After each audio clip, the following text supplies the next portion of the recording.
তো ভাই অনেক চেষ্টা করেছিলাম বুঝছেন, অনেক চেষ্টা করেছিলাম এই ডোনাল্ড ট্রাম্পকে ঠেকানোর জন্য, কিন্তু ভাই পারলাম না। মানে আমাদের বাড়িতে তো দুইটা ভোট, আমি আর আপনাদের ভাবি, আর ছোট ছোট দুইটা বাচ্চা আছে, ওদের ভোটার হইতে ওই 18 মানে ওই 18 বছর পর গিয়ে ভোটার হইব, তাহলে হয়তো 4টা ভোট।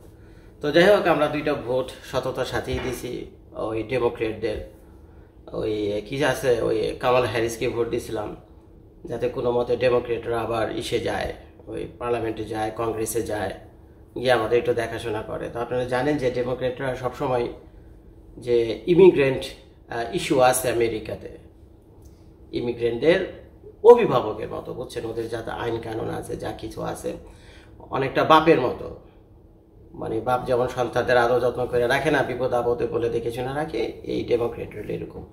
তো যার ফলে আমেরিকাতে যে লক্ষ লক্ষ ইমিগ্রেন্ট আছে, তারা কিন্তু চোখ বন্ধ করে ডেমোক্রেটদের ভোট দেয়। তো ভাই, আমরা যার নুন খাই তার তো গুণ গাইতেই হইবে, ভেবানিত করতে পারি না। তো যার ফলে এই যত বছর ধরে আমি আমেরিকাতে আছি, 2010 থেকে 2024, প্রতিবারই ডেমোক্রেটদের ভোট দিয়ে গেছে। শুধু আমি না, সবাই ডেমোক্রেটদের ভোট দেয়, 99%।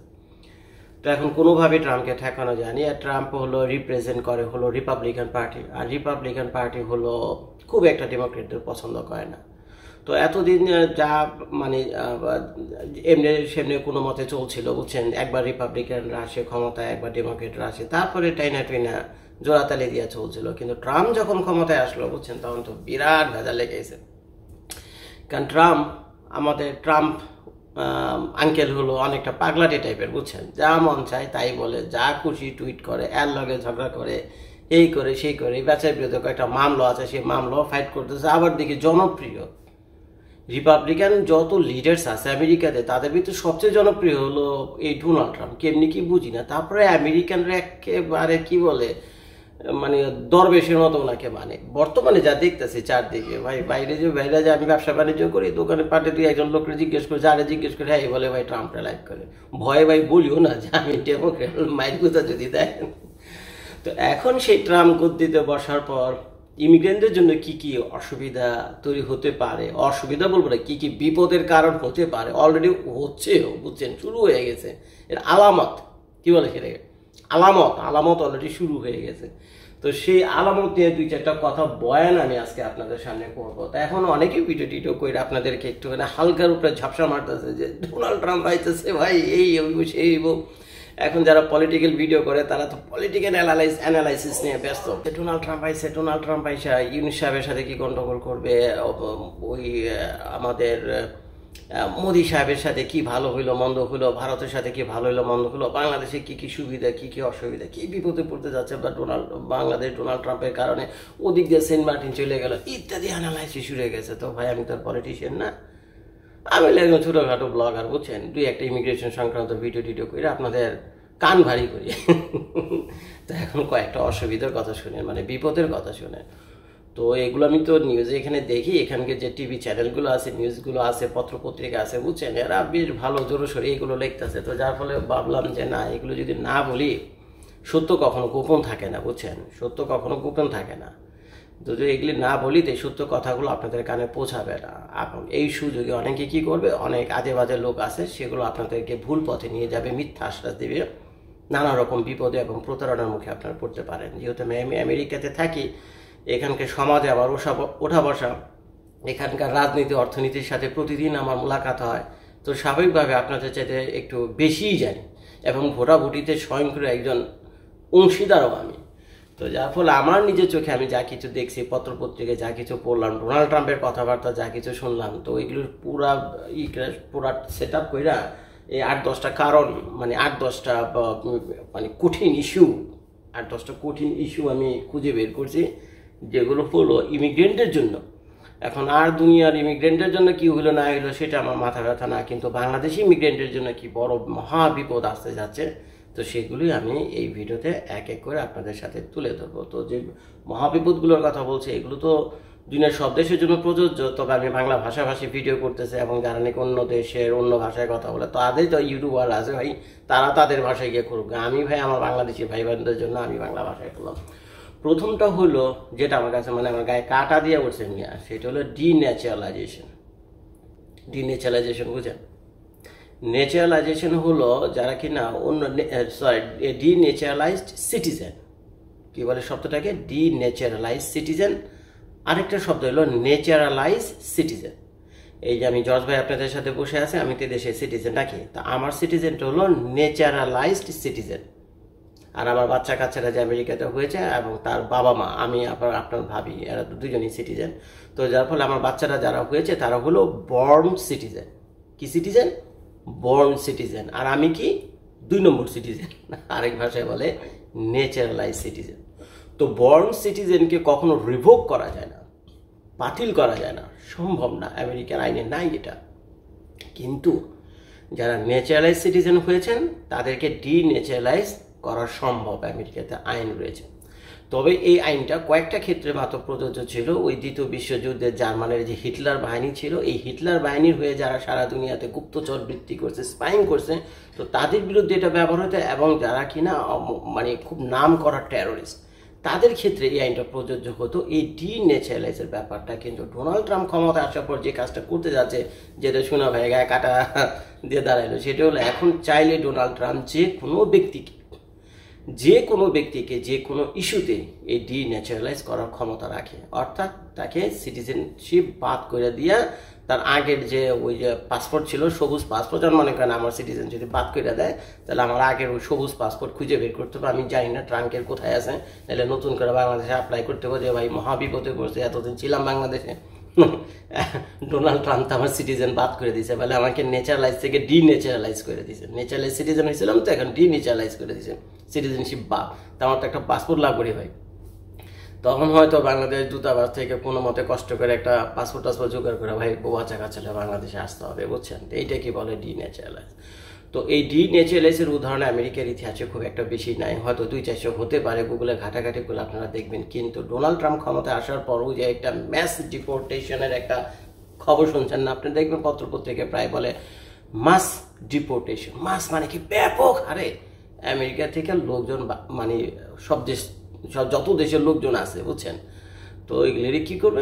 নিজ নিজ দেশে ফেরত পাঠাবে। মাস ডিপোর্টেশন হতে যাচ্ছে এই আগামী 5 বছরে। তো এখন এই ডিন্যাচারালাইজের ইস্যুতে আমেরিকায় ডোনাল্ড ট্রাম্প কেমনি কি করে ভাই জানি না। তো এই ইস্যুতে ভাই আমি নিজেও পড়ে গেছি। ইভেন আপনাদের প্রাণপ্রিয় যে আছে না, কি বলে, ওই ইলিয়াস ভাই, সেই বেচারও বিপদের ভিতরে আছে।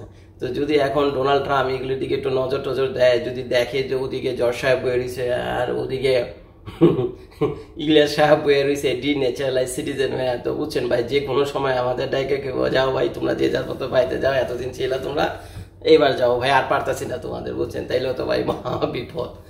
তো যাই হোক, এই একটা জিনিস। আরেকটা হলো সেটা হলো রিভোক অল বাইডেন্স ইমিগ্রেশন পলিসিস। এটা আরেকটা গুরুত্বপূর্ণ ইস্যু। তো বাইডেন সরকার যখন ক্ষমতায় ছিল এই 2020 থেকে 2024 সাল পর্যন্ত, উনি কিন্তু এই ডোনাল্ড ট্রাম্পের যে ইমিগ্রেশন পলিসিসগুলো ছিল সেগুলো সব রিভোক করে দিয়েছিল। কারণ ডেমোক্রেটরা রিপাবলিকানদের তৈরি যে ইমিগ্রেশন পলিসিগুলো আছে, মানে কঠোর ইমিগ্রেশন পলিসিগুলো আছে, আর ডেমোক্রেটরা কি করছে সেটা রিভোক বাদ করে দিয়েছে। আগে বলছি ভিডিও শুরুতে যে ডেমোক্রেটরা কি করে, ইমিগ্রেন্টদেরকে ভালোবাসে, পছন্দ করে, আদর করে। তো এখন জো বাইডেন আসার পর 2020 সালে যখন ক্ষমতায় আসলো ডেমোক্রেটরা, তখন যেহেতু সব বাদ করে দিয়েছে, ডোনাল্ড ট্রাম্পের গুলো তো বাদ করছে, এবং আগের যে রিপাবলিকানরা যে ইমিগ্রেশন পলিসিগুলো তৈরি করছিল, যেগুলো খুব কঠোর এবং রুক্ষ ছিল, সেগুলো আমি একটু পর বলবো না আপনাদেরকে, তো সেগুলো দিয়েছে বাদ করে। তো এখন বাদ করে দেওয়ার পর তাতে কি হয়েছে, এখন তো গুসা হয়ে রয়েছে রিপাবলিকানরা। আর রিপাবলিকানদের মানে চরম রিপ্রেজেন্টেটিভ হলো আপনার ওই ডোনাল্ড ট্রাম্প। এখন তো সে ক্ষমতায় আসছে, এই তো জানুয়ারি মাসে উনি চেয়ারে গিয়ে বলবেন। তা এখন উনি যখন ক্ষমতায় আসবে, উনি অলরেডি ঘোষণা দিয়েছে যে জো বাইডেন সরকার মানে এই রিপাবলিকানদের যত এই ইমিগ্রেশন পলিসি ছিল, বিশেষ করে ডোনাল্ড ট্রাম্পের আমলে, এই গত টার্মে ডোনাল্ড ট্রাম্পের যে ইমিগ্রেশন পলিসিগুলো তৈরি করেছিলেন, তো যেগুলো বাদ করে দিয়েছিল, এগুলো সবই সে রিইনস্টেট করবে, মানে পুনর্বহাল করবে। এখন কোনো কথা নেই, বুঝছেন, আর কোনো কথা নেই, কারো জিগাজিগির কোনো সুযোগ নাই, বুঝছেন, ডাইরেক্ট রিইনস্টেট। তো ইমিগ্রেশন সংক্রান্ত যত কঠিন নীতিগুলো ছিল, আইনগুলো ছিল, সেগুলো সব আবার পুনর্বহাল হতে যাচ্ছে। খুবই বিপজ্জনক ব্যাপার ভাই। কত মানুষের যে কপাল পড়বে চিন্তা করতে পারবে না, কত মানুষ যে কাঁদতেছে ভাই, কত মানুষ যে কাঁদতেছে, কি একটা আতঙ্ক এবং ভয়, বুঝছেন? এই যে সারাদিন কাজ করে 2টা পয়সা রোজগার করে বাসা যায়, রাত্রে ঘুম আসে না, কোন দিন ইমিগ্রেশন থেকে একটা চিঠি পাঠাবো, কোন দিন দোকান থেকে এসে ধরে নিয়ে যাব, কোন দিন বাড়িতে এসে রেট দিব, এমনি কি ভাই চলা যায় বলেন? বাচ্চা কাচ্চা নিয়ে কেমনি সম্ভব? এই আতঙ্কের ভিতরে থাকলে কাম করবেন না, এই এই ভয় সারাদিন থাকলে আপনি কাম করবেন কেমনি নিয়ে? অনেকের ব্লাড প্রেশারও বেড়ে গেছে, অনেকের শুনলাম ডায়াবেটিক্স হয়ে গেছে, হই বই হই বই। তো এরপর আরেকটা জিনিস আমি আপনাদেরকে বলি, reinstate travel ban from major Muslim countries. মনে আছে ডোনাল্ড ট্রাম্প লাস্ট টাইম যখন ক্ষমতায় আসছিলেন তখন ওই যে অনেকগুলো মুসলিম দেশ, 10-12টা মুসলিম দেশ ওই ট্রাভেল ভিসা ব্যান করে দিছিল, বন্ধ করে দিছিল, যে এইসব দেশ থেকে আমেরিকাতে কোনো ট্যুরিস্ট ট্রাভেলার্স আর আসবে না। সেই আইনটা আবার বলবৎ হতে যাচ্ছে, উনি ক্ষমতায় আসার মনে প্রথম সপ্তাহে এগুলি হবে, প্রথম কার্যদিবস থেকে এগুলি শুরু হবে। এবং ওটা যে শুধু আগে 10-12টা মুসলিম কান্ট্রি ছিল, মেজর মুসলিম কান্ট্রি ছিল তা না, এখন মনে হয় বাইরে এটা 20টা-50টা হলেও হতেও পারে, বুঝছেন? এখন ওনার এখন আশেপাশে যারা আছে, ডোনাল্ড ট্রাম্পের আশেপাশে যারা আছে, তারা কিভাবে তার কান ভারী করতেছে। এখন বিষয় হলো সেটা যে কান ভারী করতেছে কারা। এখন যদি এরা কান ভারী করতে করতে ডোনাল্ড ট্রাম্পের আশেপাশে যদি ওই আমাদের যারা পছন্দ করে না, বুঝছেন, বাংলাদেশে যারা পছন্দ করে না, অনেক লোক আছে না, নাম উল্লেখ করলাম না, দেশের নাম উল্লেখ করলাম না, বুঝছেন, তো নিরাপত্তার কারণে, তো তারা যদি কান ভারী করে যে ট্রাম্প আঙ্কেল, ওই যে ওদিকে একটা দেশ আছে ভারতের পাশে, ওই যে ছোট একটা দেশ আছে বাংলাদেশ, এইখানেও বুঝছেন ওই ওই মৌলবাদ কি একটা অপবাদ দেন না, বুঝছেন, এগুলি ঝামেলা আছে, বুঝছেন। তো কোন দিন ট্রাম্পে দেখবেন গোসায় দিবেন একটা স্যাংশন দিয়ে দেবে, এই বাংলাদেশ থেকে কোনো ট্রাভেলার আইতে পারবো না, এখানে ওই ইস্যু মানে মৌলবাদ সন্ত্রাস কি বলেন না আপনারা, এগুলি, বুঝছেন। তো এইগুলো ওখানে বাইরে গেছে গা, তো এই আমেরিকার সেফটি ইস্যুর কারণে এরা এখানে ট্রাভেল করতে হয় না, তখন তো বাংলাদেশের মানুষের কপালে হাত, এখানে কি আর করবেন, কিছু তো করার নাই, এখন আল্লাহ করা ছাড়া। তো তারপরে আসেন এলো continue to build the border wall 2025। তো এরা এই পর্যন্ত কয়টা বললাম? 3টা বললাম না, একটা বললাম ডিন্যাচারালাইজেশন, একটা বললাম আপনার ওই যে বাইডেনের ইমিগ্রেশন পলিসি ব্যান করার ব্যাপারটা, রিভোক করার ব্যাপারটা, তারপরে বললাম মেজর মুসলিম কান্ট্রিজেরটা। তারপরে হলো যে পয়েন্টটা আমার কাছে আছে সেটা হলো যে ওয়ালের ব্যাপারটা শুনছিলেন আপনারা, ওয়াল ওই যে একটা ওয়াল তৈরি করবে সাউদার্ন বর্ডারে। চিন্তা করতে পারেন প্রতিদিন প্রায় 5,000 সরকারের হিসাবে, প্রতিদিন 5,000 লোক এই সরকারের হিসেবে এই সাউদার্ন বর্ডার, মেক্সিকোর সাথে আমেরিকার যে বর্ডার রয়েছে সেটা দিয়ে লোক আসা যাওয়া করে, বুঝছেন। গরু, ছাগল, মানুষ, ভেড়া, মুরগি যা কিছু আছে, উর্দুম্বা, সব এখান দিয়ে আসা যাওয়া করে, এবং প্রচুর পরিমাণে ড্রাগস সাপ্লাই দেয় আমেরিকাতে। এখন আমেরিকাতে পয়সা আছে কিন্তু আমেরিকাতে ড্রাগের চাষ হয় না, আর মেক্সিকোতে কি আছে, পয়সা নেই কিন্তু সেখানে ড্রাগের চাষ হয়। তো ওইখান থেকে ড্রাগ পাঠায় আর এখান থেকে কি পাঠায়, ডলার পাঠায়। তাহলে কি এক অবস্থা, এবং এটা তো কিছুতে ঠেকাইতে পারতেছে না, মাফিয়াদের কেমনে ঠেকাইব? তো এখন বহু বছর ধরে এটা আলোচনা চলতেছে, বুঝছেন। ডোনাল্ড ট্রাম্প অত্যন্ত কঠোর হয়েছিল যে শালা জান দিয়ে দেবো, বুঝছেন, শালা জান দিয়ে দেবো, আমেরিকার সব কাম বন্ধ, আমেরিকার সব উন্নয়ন বন্ধ, সব বন্ধ করে আগে বর্ডার বানাও, আগে বর্ডার ওয়াল বানাও মিয়া, আগে দেশ বাঁচাও, বর্ডার ওয়াল দেওয়া ঠেকাও এদেরকে, নাহলে তো সারা আমেরিকার মানুষ গাঞ্জা শেষ হয়ে যাবো। আমেরিকা চালাইবো কারা? সব যদি গাঞ্জা খেয়ে শুয়ে থাকে আমেরিকা চালাইবো কারা? এই জন্য এই আগে বর্ডার ওয়াল তৈরি করে, যে শুনছেন না, ব্যাপক চেষ্টা চালাইছিল বেচারা, সময় ছিল কম, 4 বছর। তারপরে আমেরিকার দুঃখের কথা, আমেরিকানরা ঠিকভাবে বোঝেনি, কিন্তু বেচারা 4 বছরের ভিতরে আমার গেছে হাইরা নির্বাচনে। 4 বছরে আগে 4 বছর থেকে নির্বাচনে গেছে, 4 বছরের বেচারা কি করবো? তাছাড়া ওনার যে কংগ্রেস আছে, ঠিক আছে, কংগ্রেসে ওনাদের অতটা পাকাপোক্ত অবস্থানও ছিল না, তারপরে যথেষ্ট ফান্ডও পায়নি, সেই কারণে বেচারা কমপ্লিট করতে পারেনি। কিন্তু এইবার ডোনাল্ড ট্রাম্প দেখলাম কসম খাইছে, বুঝছেন, ওনার যে বক্তৃতা বিবৃতিগুলো, স্টেটমেন্টগুলো আছে যে নির্বাচনের সময় দিয়েছে, দেখুন কসম খাইছে যে এইবার যদি আমি ক্ষমতা যাই তাহলে আমার ক্ষমতা 3 মাসের মধ্যে আমি এই বর্ডার শুরু করবো, এবং যেমনি হোক কংগ্রেস থেকে বিল পাস করে আমার পয়সা নিয়ে যাচ্ছি, এই পয়সা আবার আমি মেক্সিকো থেকে আদায় করবো। কেমনি আদায় করবো সেগুলো আপনার পরবর্তীতে দেখবেন। তো এখন অবস্থা যা দেখতেছি যে কংগ্রেসে আর এই রিপাবলিকানদের মনে হয় ওনাদের মেজরিটি থাকবে, থাকাটাই স্বাভাবিক। তো ফান্ড মনার হয়ে যাবে, তো 2025 সালে বর্ডারও কমপ্লিট হতে যাচ্ছে। তো এটা মোটামুটি আমি খারাপ দৃষ্টিতে দেখি না, এটা মোটামুটি একটা ভালো। তো যাই হোক, আমি সবগুলো কারণ বলি, তো বলার পর 2-একটা মন্তব্য করে আমি ভিডিওটা শেষ করবো। তো এই তো বর্ডারের ব্যাপারটা বললাম। এরপর আসেন আমেরিকাতে একটা আইন আছে, সেটাকে বলে টেম্পোরারি প্রোটেকটিভ স্ট্যাটাস, যেটাকে বলে TPS, temporary protective status, TPS. এই টিপিএসটা দেওয়া হয়ে থাকে বিভিন্ন যুদ্ধ বিধ্বস্ত কান্ট্রির লোকজনদের জন্য, যেমন ইউক্রেন, ভেনেজুয়েলা এবং হেইতি। এরা পলিটিক্যালি কলাপসড, ধরো মারো কাটো, বুঝছো। কিন্তু এখানকার মানে এই দেশগুলোকে ব্যাকআপ কে করে? আমেরিকা সরকার করে। আবার কার বিরুদ্ধে? সেই দেশের যারা রুলিং পাওয়ার আছে, হয়তো কখনো তাদের বিরুদ্ধে, হয়তো কখনো তাদের পক্ষে, যার তার পছন্দ।